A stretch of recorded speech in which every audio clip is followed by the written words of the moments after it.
সেই বৈষম্য বিরোধী আন্দোলনে ফখরুল সাহেব সামনের কাতারে ছিলেন না, সালাউদ্দিন সাহেব সামনের কাতারে ছিলেন না, তারেক সাহেব সামনের কাতারে ছিলেন না, শফিক সাহেব সামনের কাতারে ছিলেন না, কিন্তু আমি বান্দা ফয়জুল করিম ট্যাঙ্কের সামনে ছিলাম, বুলেটের সামনে ছিলাম। কেন? কিসের জন্য? বৈষম্য দূর করতে চাই, চাঁদাবাজি বন্ধ করতে চাই, দুর্নীতি মুক্ত দেশ গড়তে চাই, যেখানে সমস্ত মানুষের অধিকার থাকবে, থাকবে মুসলমানদের অধিকার, থাকবে হিন্দুদের অধিকার, থাকবে খ্রিস্টানদের অধিকার। আমার জেলে তাঁতি কামার মজদুর ঋষি কামাররা বুক ফুলিয়ে হাঁটবে, দুমুঠো খানা খাবে, বস্ত্র পরিধান করবে, বাসস্থান পাবে।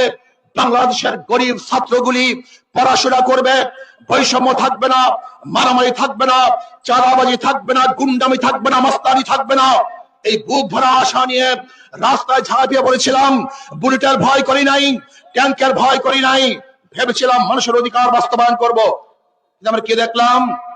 5ই আগস্টের পরে আবারও চাঁদাবাজি, আবারও গুন্ডামি, আবারও মাস্তানি।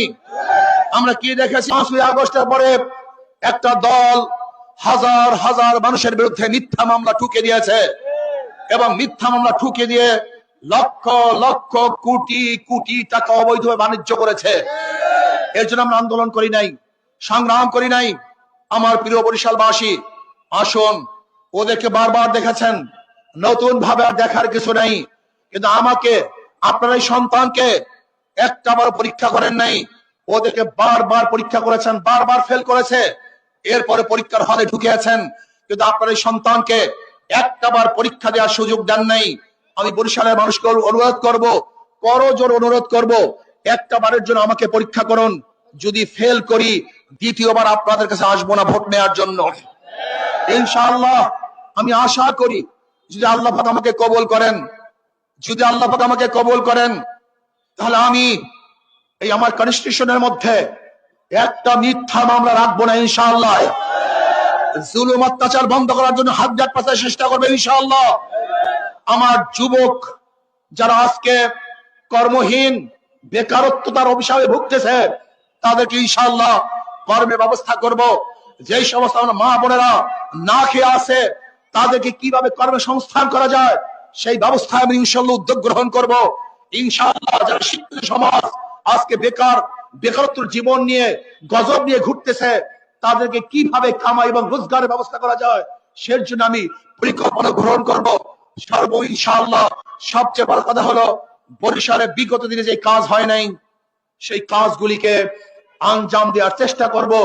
যদি আল্লাহ পাক আমাকে কবুল করেন, আমার প্রথম কাজ হবে দুর্নীতি মুক্ত একটা সমাজ গড়া, দুর্নীতি মুক্ত সমাজ গড়বে ইনশাআল্লাহ। আমি বিশ্বাস করি সমস্ত কিছুর মূল হলো দুর্নীতি। আজকে আপনি যাবেন কলোনিতে, আমার কেডিসির কলোনিতে যান, রসুলপুরের কেডিসির কলোনিতে যান, আপনি যান পলাশপুরের কলোনিতে, আজকে 20, 30, 40 বছর আগে তাদের যে অবস্থান ছিল, জীবন যাত্রার মান যা ছিল, আজও একই অবস্থা আছে। হাজারো হাজারো দায়িত্বশীল এবং ক্ষমতাশীলরা পরিবর্তন হয়েছে, কিন্তু আমার গরিবদের ভাগ্যের পরিবর্তন হয় নাই, ওদের জীবন যাত্রার উন্নয়ন হয় নাই। ওদেরকে বারবার ঠুকি ওরা ভোট দিয়ে আঙ্গুল ফুলে কলাগাছ হয়েছে, কিন্তু আমার গরিব দুঃখী বেড়ে মানুষের ভাগ্যের পরিবর্তন ওরা করে নাই। এই ডাকাত এবং চোর লুটেরাদের বিরুদ্ধে একটা আন্দোলন করতে হবে, সংগ্রাম করতে হবে ইনশাআল্লাহ।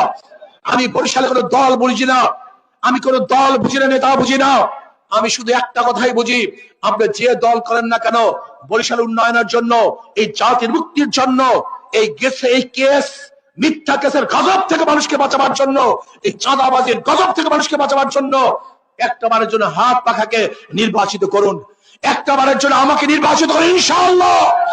আমি ওয়াদা দিতে পারি, এই বরিশালের চাঁদাবাজদের কবর রচনা করবে ইনশাআল্লাহ। আমি বিশ্বাস করি, আমি কনফিডেন্স রাখি আমার উপরে, ইনশাআল্লাহ।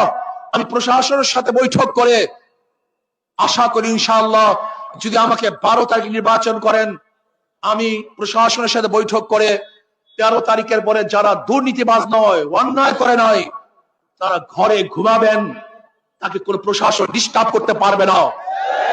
আমি ওয়াদা দিলাম ইনশাআল্লাহ, যদি আল্লাহ পাক আমাকে কবুল করেন, আপনাদের ভোট পেয়ে যদি আল্লাহ পাক আমাকে নির্বাচিত করেন, আমি সংসদে কোরআন ও সুন্নাহর বিরুদ্ধে আন্দোলন করব, কথা বলবো, বক্তৃতা করবো ইনশাআল্লাহ। আমি আমি মুসলমান, হিন্দু, বৌদ্ধ, খ্রিস্টানদের পক্ষে কথা বলবো। আল্লাহ আমাকে এবং আমাদের সবাইকে ঐক্যবদ্ধ ভাবে এই বরিশাল গড়ার তৌফিক দান করেন। আগামী 12 তারিখ যে যে দল করেন না কেন, শুধু শান্তির জন্য, মুক্তির জন্য, একটাবারের জন্য হাত পাখাকে বিজয় করবেন, এই অনুরোধ, এই আশা রেখে আজকে মিছিলের পূর্বে বক্তৃতা আমি এখানেই সমাপ্ত করলাম। আল্লাহ আমাদের সবাই কবুল করেন। আমরা এখন মিছিল করব।